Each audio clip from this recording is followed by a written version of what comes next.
It's time to take advantage of the fact that, one, we get this portion of the schedule against teams that have not played well to this point in the season, and at some point we want to play our best baseball, and what better time to start playing your best baseball than right now with this portion of the schedule. Bo, of the Nationals' last 20 games, 17 were against teams that currently have above 500 records, and a number of those well above 500. Now, over their next 21 games, 19 will be against teams with currently sub-500 records. So it's not just this 10-game stretch coming up. It's 3 weeks of baseball now where the Nationals can make some hay against some struggling teams. And we talked about the stretch, that the Nationals were in prior to going on this stretch right now. But more importantly, when you look at this next stretch, you get a chance to actually bury some teams that are in position to be buried. So if you're the Nationals and you look at the Mets and you look at the Marlins, we know the Marlins are rebuilding. You know that the Atlanta Braves have not played their baseball yet, their best baseball yet. This is an opportunity to actually get hot at the right time, and you can actually bury the Mets, and you can put the Braves behind the 8 ball as well, and you can try to get fat off of the Marlins. But we know that's not going to be easy. Look what they just did to the Mets. Do you think that it's still early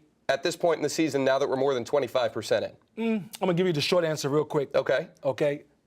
No. You cannot keep saying that it's early. And the reason you can't keep saying it's early is because, one, we're past the quarter pole. Yeah. And when you think about teams that say that it's early, it's always teams that are underachieving. You don't hear teams like the Houston Astros saying that it's early. Right. You don't hear the Baltimore Orioles saying that it's early.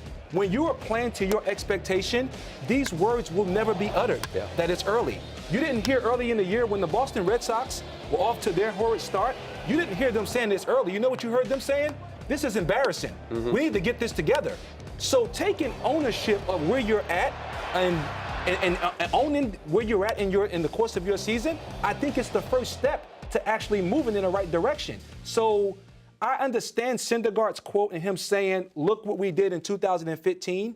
But when you go back and you look at historic seasons like that, it takes a remarkable stretch in order to overcome that type of, deficit in which you put on yourself. That's not what you want to do. You don't want to bank on going 27-30. You want to play good baseball. I'll say this from a player standpoint. The players need to have the thought process of taking it one game at a time. But when you start to look at this big picture, saying that it's early, that's a mistake. And to these Nationals' credit, Bo, they have been saying the exact opposite. They've been saying it's not early anymore. We need to start playing better baseball. We need to do it very quickly.